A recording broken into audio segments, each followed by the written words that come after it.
Quem é que nunca agrediu alguém na vida? Seja com uma simples palavra de sarcasmo, né? Falas agressivas, outros, talvez, aqui, não sei, né? Espero que não, chegou às vias de fato. Eu já cheguei às vias de fato na adolescência.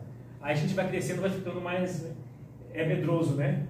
E pancadarias, né? Se você passou por essa experiência, não é uma desgraça? Quando você briga com alguém, você agride verbalmente uma pessoa, você fica irado, pira o cabeção, surta, né? E o pós-surto é terrível, né? É caótico, o pós-surto é vergonhoso, é prejudicial, ele é marcado por remorso, vergonha, lamento, pedido de desculpa, ferida em si, ferida em outro, e a justificativa é: perdi a cabeça. Naquele momento perdi a cabeça. Aí, assim, quem se acha calmo aí, né? A gente é calmo até um certo momento que não tocou numa linha sensível da nossa alma, né? Então, o que o Provérbios tem a nos ensinar diante da possibilidade da gente perder a cabeça, diante da possibilidade de agredir alguém, de torcer o pescoço de alguém? Então, o que Provérbios nos ensina? Primeiro, o orgulho é a raiz de todo conflito.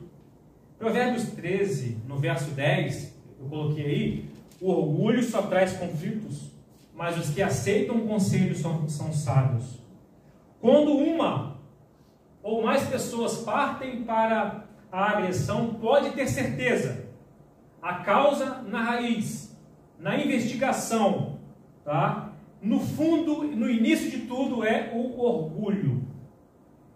E eu estava estudando um pouquinho mais. Na psicologia foram definidos dois tipos de orgulho: o orgulho positivo e o orgulho negativo.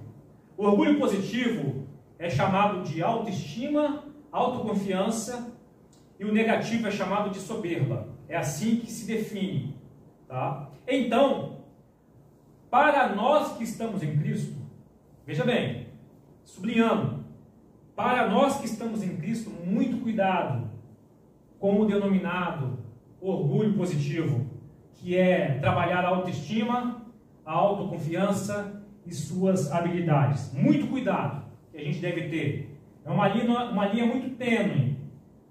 Precisamos cavar então mais um pouquinho. Pesquisando um pouco mais, vendo algumas fontes, um dos benefícios do orgulho, alguém escreveu isso, um dos benefícios do orgulho é que ele leva ao reconhecimento. Assim, trata-se de uma forma de se elogiar, de se fortalecer para o que vem pela frente. Afinal, quando a gente consegue enxergar qualidade em nós mesmos, conseguimos acreditar em nós e nas nossas habilidades. Tem algo interessante aí. Então, quando a gente consegue se elogiar, olhar para nós mesmos, olhar com reconhecimento de capacidade, a gente enxerga a qualidade em nós mesmos e a gente consegue acreditar em nossas habilidades. Então, eu faço uma pergunta para a gente refletir nessa noite. Até quando a gente consegue se elogiar, se autofortalecer e acreditar em nossas habilidades? Até quando? A resposta é: até aparecer o outro. Eu coloquei um outro aí. Até aparecer o outro. Aparece um outro, uma pessoa melhor do que você, uma pessoa maior do que você, uma pessoa mais forte do que você, uma pessoa mais habilidosa do que você, uma pessoa com mais recursos do que você, uma pessoa mais bonita do que você. Das mulheres aí, ó, qual de vocês já sofreram preconceito em alguns locais porque algumas acharam vocês bonitas e começaram a isolar vocês? Isso acontece. Isso chama assédio moral, né? Isso pode ferir o nosso ego. Apareceu um outro. Se eu reconheço as minhas habilidades, me elogio, reconheço minha força, minha qualidade, aparece um outro melhor, isso fere meu ego. Então seria agora um problema de resolução íntima com a nossa identidade. Está na questão da identidade, pois o outro não fez nada de mal. O outro não fez nada de mal intencional. Simplesmente o outro é muito bom. O outro é mais bonito. O outro tem mais habilidade. O outro prega melhor. O outro tem mais dinheiro. Tem um carro melhor. Fala melhor. E etc. Aí quantas pessoas deixam de ver coisas boas em si, deixam de se autofortalecer, de acreditar em suas habilidades, simplesmente porque o outro é muito bom. Então elas estão com um problema na identidade. Daí, o denominado pela psicologia de orgulho positivo desaba. E o chamado orgulho negativo toma o lugar já com as luvas nas mãos para uma boa briga de boxe, com raiva por causa do outro. Mas também existe no mundo a possibilidade de o outro agir com maldade intencional. A gente falou do outro que não é intencional. Simplesmente o outro é alguma coisa melhor do que eu e do que você. Porém, existe o outro que age de uma maneira má intencionalmente contra você, contra mim. Ou esse outro possui uma autoestima elevada demais, ou ele possui um elevado autofortalecimento e acredita incrivelmente em suas habilidades e atropela você e atropela os outros. Então o problema dessa pessoa é sempre o outro. Então ele age de uma maneira maligna e intencional. Ou ele possui também, o outro, ele pode possuir uma baixa autoestima. Uma baixíssima autoestima, problema na identidade. Ele possui então, ele não consegue se fortalecer e não possui as habilidades de outras pessoas. Logo, o outro, malignamente, intencionalmente, sabota você. Quem nunca foi sabotado no seu trabalho? Sabota você. É dissimulado. Simula em duas faces. A dissimulação simula em duas ou mais faces. O outro é mentiroso, agressor, é um traidor, fofoqueiro, ditador, tirano, violento, caluniador, etc. Mas o texto do Evangelho, que a gente já colocou aí, diz que o orgulho só traz conflitos. O orgulho só traz conflitos.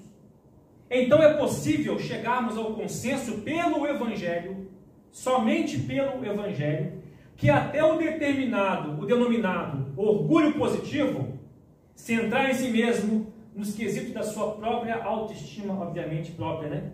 Autofortalecimento e habilidades, não nos impede de pegarmos as nossas luvas e partirmos para uma luta raivosa com o próximo.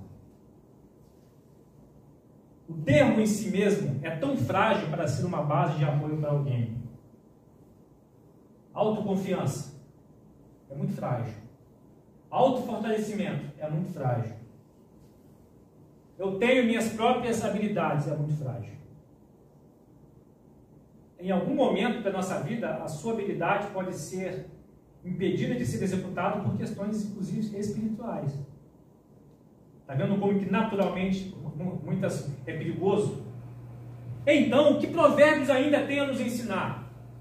Diante dessa possibilidade de perdermos o controle e partirmos para cima de alguém para uma luta raivosa.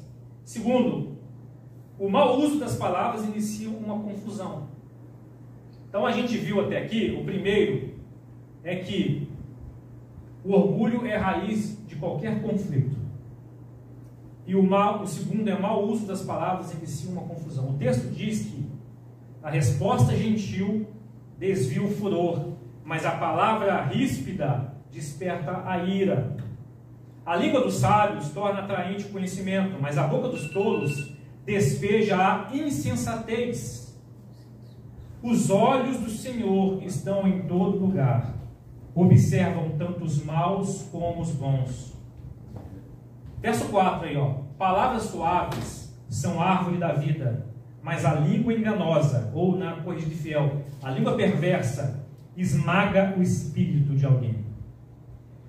Vejamos bem, só nesses dois textos aí, ou melhor, só nesse texto de Provérbios 15, dos versos 1 a 4, diz que palavras despertam ira, despejam tolices, esmagam o espírito de alguém. Aí em Provérbios 16, 27 a 28 também, eu coloquei aí, diz assim, ó, a pessoa sem caráter cria problemas, suas palavras são um fogo destruidor, o perverso semeia discórdia e o difamador separa até os melhores amigos. Vejam bem, palavras, uso de palavras cria problema, destrói como um fogo, semeia discórdia e separa os melhores amigos. Até mesmo usando em brincadeiras, separam até melhores amigos. O poder do uso da palavra. Não é o poder espiritual, mas é o poder do que a palavra causa em alguém, ou intencionalmente ou não. E há mais um texto de Provérbios que fala sobre brigas, sobre confusão, que é Provérbios 18, das 6 a 8, diz, ó, as palavras do tolo o envolvem em brigas. Ele pede para receber uma surra. Ele pede, como se ele estivesse pedindo, eu vou falar M, 3 pontinhos, e pedindo para receber uma surra. A boca do tolo é sua ruína. Ele cai na armadilha dos próprios lábios. Calúnias são petiscos saborosos que descem até o íntimo de quem ouve. Olha que texto é esse. Alguém fazer uma calúnia de outro e como se fossem petiscos saborosos no ouvido. Palavras odiosas que denigrem a imagem de alguém. Então, só nesse texto aí a gente vê brigas, surra, armadilha e petiscos, sabor de petiscos são as palavras caluniosas de quem ouve. Logo, as palavras geram então sentimento de ódio e por sua vez faz com que os outros briguem ou com que a gente seja tentado a brigar. Provérbios 10, 12, que já passou aí, o ódio provoca brigas. Mas Provérbios ainda tem a nos ensinar uma terceira coisa. Evitar briga é sinal de honra. Isso é sensacional e altamente desafiador. Evitar briga é sinal de honra. O texto diz, Provérbios 20, verso 3, evitar contendas é sinal de honra. Apenas o insensato insiste em brigar. Ou apenas o tolo insiste em brigar. Me segura que eu quero brigar. Apenas o insensato insiste em brigar.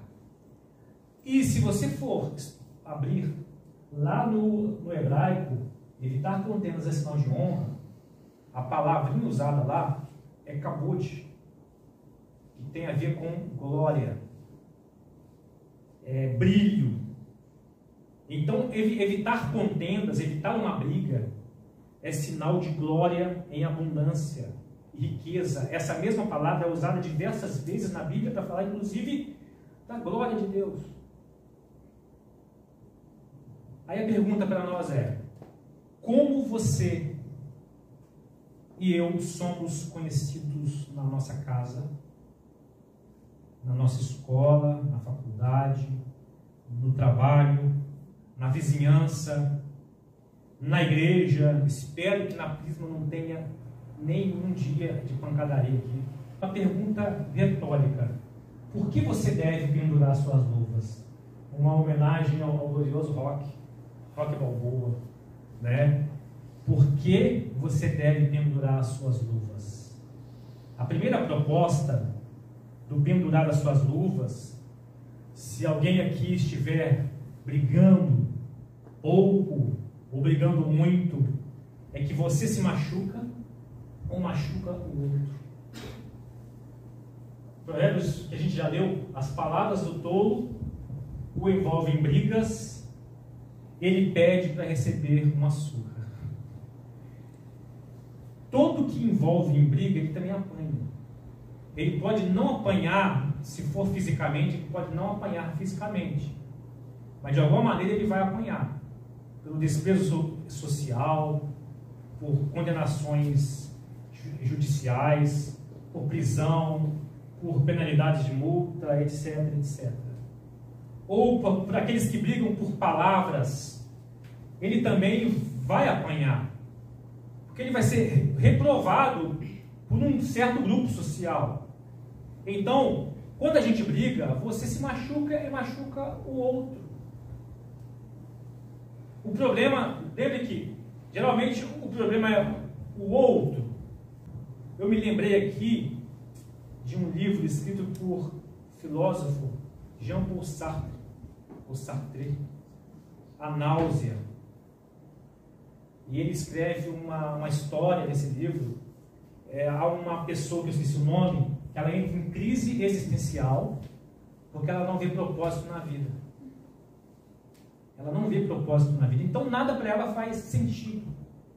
As conexões, relações, a sociedade, as obrigações e conviver com pessoas, o outro, incomoda também. O outro ocupa um espaço que talvez você queria ocupar. Você tem que dividir espaço com o outro. O outro compete com você. Agora, você se machuca ou machuca o outro, não significa que pessoas merecem uma surra. Não é estímulo à violência esse texto, não é estímulo a nenhum revide, mas sim que quando a gente briga, a gente coloca a nossa integridade também em risco. Porque pode haver um revide violento de alguém, e mais forte do que você, e que você pensava que ele era mais fraco.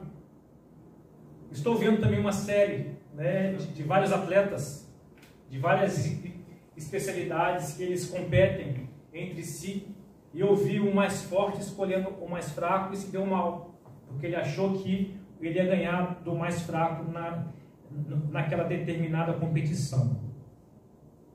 A vida prega surpresas a muita gente. Não faz parte, então, do caráter do cristão usar a violência.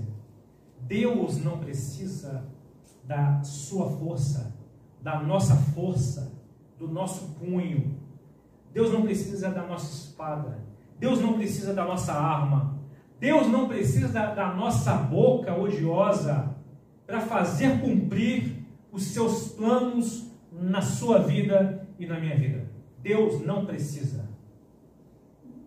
Deus não precisa. Deus não precisa do seu punho, da sua espada, da sua arma, da sua boca odiosa com raiva para fazer o evangelho alcançar pessoas. Deus não precisa. O exemplo é a vinda de Jesus há 2000 anos atrás. Uma amostra fantástica da sua soberania, da soberania de Deus no meio de um mundo altamente hostil da época. Jesus nasceu na época do imperador romano, adorado como um deus. O Senhor era o César, o imperador. Jesus nasceu onde o rei Herodes governava com a autoridade dada por Roma. Jesus nasceu onde os crentes fariseus matavam em nome de Deus. O mais perigoso não é o César, não. Os mais perigosos eram os crentes fariseus que matavam em nome de Deus. E Jesus falou, eles acham que estão prestando um culto a Deus. E aí esses mesmos crentes fariseus misturavam política com religião, quando tentaram pegar Jesus na seguinte premissa: é lícito pagar tributo a César? Queriam pegar Jesus misturando política com a fé. E Jesus sai de uma maneira sensacional, né? Dê a César o que é de César, a Deus o que é de Deus. Tributo a César dele, mas dê tributo a Deus o que é de Deus. Herodes não conseguiu matar Jesus quando bebê. Jesus somente foi crucificado quando chegou a sua hora. Ele falou, ainda não é chegado a minha hora. Jesus mandou Pedro guardar sua espada no momento que ele sofreu a traição. E ele disse a Pilatos, em João capítulo 18, verso 36, eu não coloquei, o meu reino não é deste mundo. Se fosse, os meus servos lutariam para impedir que os judeus me prendessem. Vejam bem, Jesus não quer ringue dos seus servos brigando, porque se fosse, os servos lutariam para impedir que os judeus me prendessem. Mas agora o meu reino não é daqui. Então aqui não é lugar de pancadaria daqueles que são servos de Deus. E Jesus respondeu também para Pilatos, num outro contexto. No mesmo contexto da crucificação, tu não terias autoridade sobre mim, se essa autoridade não fosse te dada por aquele que está em cima. Aí, os golpes que eu e você damos no outro, ou que você e eu recebemos do outro, devido à nossa agressividade provocativa, não confere com o caráter de um cristão. Não confere, não identifica você com Cristo. Pois o cristão, que é cristão de verdade, e não apenas nominal, ele conhece o poder do seu Senhor. Ele conhece o punho do seu Senhor. Inclusive, ele descansa na sabedoria, na providência de Deus ver antes do que for preciso e na justiça de Deus. É honra dar fim a contendas. O texto diz, aqui ainda, está no outro slide, é honra dar fim à contenda. E honra, conforme eu disse, é glória, respeito e brilho. Como que a gente linka esse texto a Jesus? A discípulos de Jesus. Mateus capítulo 5, 16, não diz assim, Jesus no Sermão do Monte, vira para os discípulos e diz, brilhe assim a luz de vocês diante dos homens, para que os homens vejam as suas boas obras e glorifiquem ao Pai de vocês que está nos céus. Não brigar é honra. Acabou de glória, dignidade, glória grande, respeito, brilho. E aí a gente mostra para as pessoas o brilho de Cristo em nós e eles glorifiquem o Pai que está nos céus. O fim, então, do meu ou do seu ciclo de brigas em rede social. Gente, nunca se viu tanta briga em rede social. Brigas em casa, brigas no trabalho, brigas na vizinhança, brigas na faculdade, etc. O fim do seu e do meu ciclo de brigas é um passo para que sejamos respeitados pelas pessoas e elas glorifiquem o nosso Pai Celestial. Então, na questão ainda da honra, e por que você deve pendurar suas luvas, a gente viu aqui, você se machuca e machuca o outro, mas também você confia demais ou de menos na sua própria identidade frágil. O texto diz, o orgulho só traz conflitos. Se você confiar demais na sua personalidade frágil, identidade, a gente briga. Se você confiar de menos, vai se sentir inferior, injustiçado e vai partir para a briga também. O seu punho erguido é figura de defesa e ataque contra possíveis inimigos naturais. O texto que eu postei lá no grupo fala de inimigos naturais. A gente naturalmente olha para as pessoas como inimigos naturais. Então, quando a gente confia demais em nós mesmos, a tendência é partir para a agressão. Quando confia de menos, a tendência é partir para a defesa. E quando a gente também confia de menos, a tendência também é atacar primeiro para não ser atacado. Eliminar o inimigo antes de ser atacado, porque confia de menos, então é melhor eliminar o inimigo. Você vai ver comportamentos assim no colégio, na faculdade, no trabalho. Gente, na igreja. Na igreja. Pessoas que se sentem ameaçadas a anular o outro, porque acham que o outro tem mais habilidade, que o outro é mais abençoado. Tem um livro chamado A Arte da Guerra. Tem um trecho que fala assim: se você estiver perseguindo o inimigo, ele estiver acuado, dê uma rota de fuga para ele, porque aquelas pessoas acuadas, elas se tornam violentas e perigosas. Deixa fugir. É mais ou menos assim, né? O medo faz coisas. O medo faz coisas com a nossa autoestima, autossuficiência e habilidades. Porém, o mesmo Jesus que ressuscitou, que já foi citado aqui, se apresentou a Saulo, que perseguia a igreja, dizendo: Saulo, Saulo, por que você está me perseguindo? Peraí, Saulo estava perseguindo cristãos. E Jesus disse: Saulo, você está me perseguindo. Aí a gente entende o quê?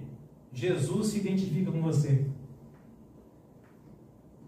Se você é um cristão fiel a Deus, na sinceridade, na confiança e suficiência nele, e não em você, Jesus se identifica com você, com o cristão. A pergunta para todos nós: você é um cristão? Então busque identidade, ou melhor, não busque identidade em si mesmo. Não busque autossuficiência. Não busque confiar na sua habilidade apenas, achando que são habilidades naturais apenas. Busque em Jesus. A nossa autoestima, a nossa autossuficiência e habilidade deve ser fundamentadas no nosso relacionamento com Jesus. É em Jesus que encontramos a nossa verdadeira identidade. E como se encontra a verdadeira identidade para você não ir para o ringue com alguém? Para não chegar às vias de fato com alguém?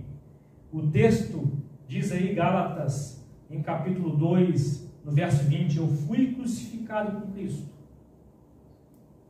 Já não sou eu quem vive. Eu estou tão identificado com Cristo, fui crucificado com Ele, o meu ego autossuficiente, o meu ego, a minha autoestima não está fundamentada mais em mim, está nele. É o que ele representa para mim e não o que eu represento para o mundo. Que eu fui crucificado com Cristo, já não sou eu quem vive, mas Cristo vive em mim. Então agora, a vida que eu vivo, a pessoa continua viva. A vida que agora vivo no corpo, vivo pela fé no Filho de Deus que me amou e se entregou por mim. Essa é a identidade que é gerada pelo novo nascimento efetuado pelo Espírito Santo. Não é algo natural. A identidade transformada para termos como base Jesus não é algo natural. Tem que nascer de novo. E essa nova identidade, então, recebe poder para crucificar o seu ego pecaminoso e receber uma nova identidade em Cristo. Esse é o exercício que eu e você temos que fazer todos os dias. Quando a gente vacila, a gente briga. Quando a gente vacila, dá vontade de torcer o pescoço de alguém. Eu estava conversando com uma outra pessoa há um certo tempo atrás, que ela pensou em pegar uma arma e ia sair atirando. Por quê? Porque se a gente der vazão ao nosso ego, sem Cristo, a gente vai atirar mesmo. A gente vai agredir mesmo. Então, irmãos, a identidade tem que estar pautada em Cristo. E não no seu modo existencialista ou naturalista de viver nesse mundo. Se você pautar a sua identidade no seu ego apenas, você vai entrar em náusea com o mundo. Você vai entrar em náusea com o outro. Você não vai sentir propósito de vida. E vimos até aqui que o orgulho é a raiz do conflito.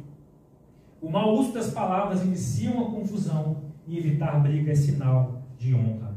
Vimos também que você deve pendurar suas luvas, porque machuca você, machuca os outros, e se você confiar de mais ou de menos na sua própria identidade frágil, você vai brigar muito. E a pergunta para a gente estar encerrando: você tem brigado muito ultimamente? Qual foi? Você lembra da data do último barraco que você arrumou? Parabéns se você nunca brigou, tá? Parabéns. Se você nunca brigou, procura depois no privado para a gente conversar, que eu vou te dar um prêmio, né? Você tem brigado muito ultimamente? Precisa pedir perdão ao outro. Nessa noite, Jesus está nos convocando a pararmos com um falso evangelho de ódio, renunciarmos o nosso ego orgulhoso e nos humilharmos para nos arrependermos e suplicarmos o Espírito Santo que nos visite e opere milagre em nós. Pois somente por meio de um milagre, o milagre do novo nascimento, é que a gente vai deixar de olhar o próximo como inimigo natural. Somente por meio do milagre do novo nascimento que nós amaremos as outras pessoas e olharemos com os olhos de Jesus. Pois estaremos capacitados para crucificarmos o nosso ego. O ego autossuficiente, autoexistente e que confia só nas suas habilidades, precisa de se crucificar. Senão ele vai entrar em paranoia. Ele não vai suportar e não vai encontrar sentido na vida. Quantas pessoas têm deixado rastros de sangue, partido para pancadarias em todos os meios? Mas o sangue de Jesus limpa luvas ensanguentadas, rostos ensanguentados e purifica corações de gente brigona, brava, turrona, machão, militante político odioso, evangélicos odiosos, maridos brigões, esposas brigonas, filhos brigões, etc. E para encerrar, existe um texto que não dá para ler todo devido ao tempo, Tiago 4, nem em casa, 1,17. Tiago 4 é uma música aos nossos ouvidos. É uma música aos ouvidos dos brigões. De onde vêm tantas guerras e contendas que há entre vocês? Está falando de gente da igreja. Está falando da igreja, tá? Não vem de paixões que guerreiam dentro do coração de vocês? Vocês cobiçam coisas materiais, mas não têm. Vocês matam e invejam, mas não conseguem obter o que desejam. Vocês vivem a lutar e fazer guerras. Não tem porque não pedem. Ou seja, não confia, o ego não confia a identidade em Deus. Não tem porque não pedem. Quando pedem, não recebem, pois pedem por motivos errados ou orgulhosos para gastar com os seus prazeres. Adúlteros. Brigões são chamados de adúlteros. Brigões odiosos, invejosos, são chamados de adúlteros. Vocês não sabem que a amizade com o mundo é inimizade com Deus? Por quê? Porque brigões estão carregando o espírito do anticristo, de tudo que é contra Cristo. É amizade com o mundo. Então, se é amizade com o mundo, é inimizade com Deus. Porque quem quer ser amigo do mundo faz-se inimigo de Deus. Aí tem mais embaixo: Deus se opõe aos orgulhosos, mas concede graças aos humildes. Portanto, ao conselho de Tiago, o apóstolo de Jesus Cristo, submetam-se a Deus, resistam ao diabo e ele fugirá de vocês. Submetam-se a Deus, humilhem-se. Pegue a sua identidade naturalista, do ego autossuficiente, submeta-se a Deus. Confie a sua identidade a Cristo e Ele os exaltará.